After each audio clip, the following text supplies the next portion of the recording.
All right, let's see here. Okay, I think that's better. Way better. Sorry guys, it's been like a crazy day today.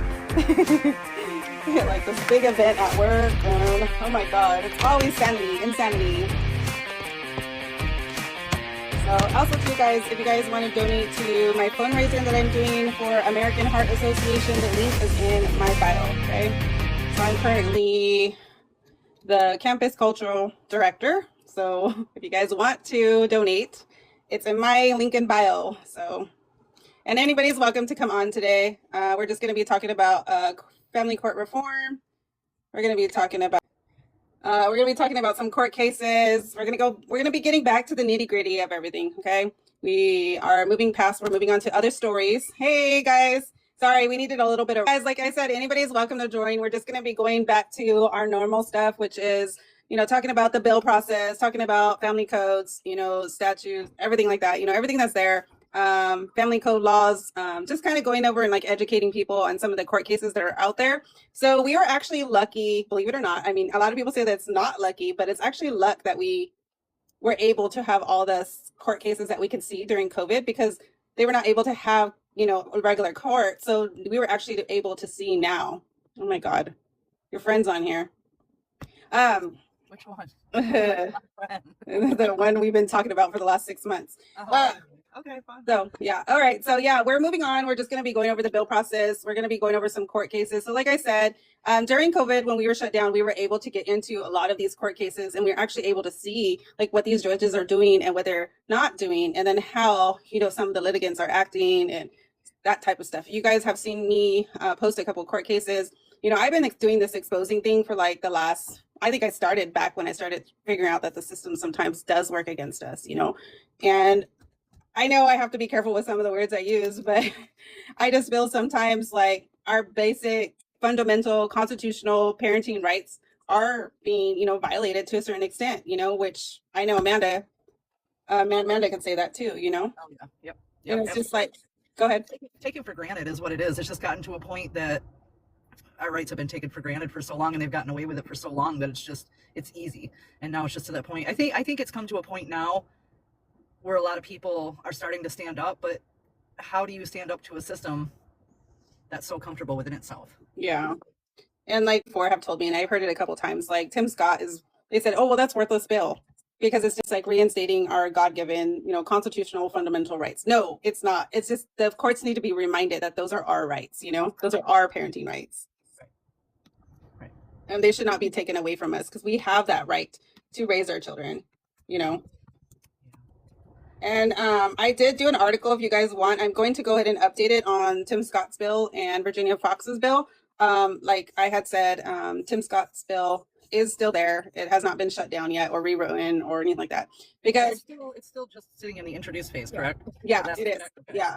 So I also wanted to also say something is like, I did some research last night because I couldn't sleep. So I did some research on that supposed child support bill. I was trying to pull it up right now. So you guys have seen some of my videos saying that child support, supposedly President Trump passed a bill, an executive order on January 18th, 2026, saying that nobody has to pay child support anymore. That is not true, guys. Oh, I saw that too. I saw it too, that they were saying that if you pay child support, you can claim the child or something on your taxes, and it's been going all over TikTok and social media, and that's not true either. That's absolutely yeah, because it would have to go through the state level. They would have to we've already gone down this road. I'm not going to be like, just view my other videos, it's there. You just got to be very careful, like, what you put out there, because people are actually believing it is what the thing is, and they're going to ruin their cases. Like if, for example, like if child support was ordered in my case and I decided to not pay it just because I thought that there was an executive order, I'm screwing up my case for myself, Right.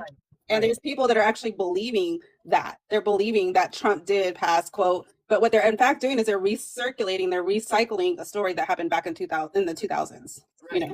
Right. It goes hand in hand with everything else on social media. I mean, it's just like the whole family rights thing when, going to court, and if nothing's been changed, don't start fighting your case as if it has, because you still have to follow that process and that procedure until it's in black and white and signed.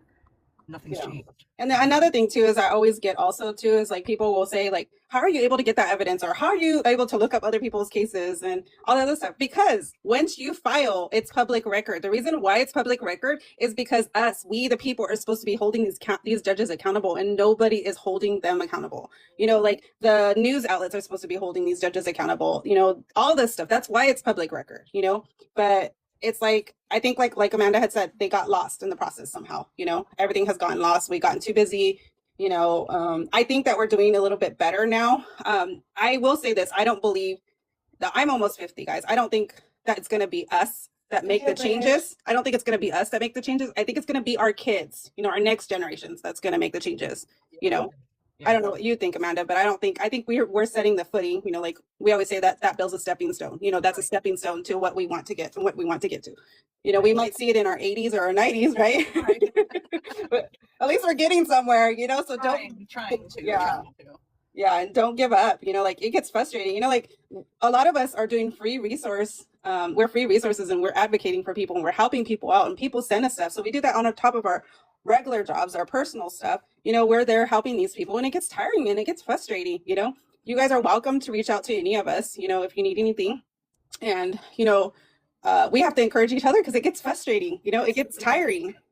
And if we don't know, we don't know. You know, we'll try to point you in the right direction, but the biggest thing is not to give answers if you don't have them. Yeah. And a lot of people will do that. If they don't have the answer, they'll try to come up with an answer. And the simplest thing to do is just say, I don't know.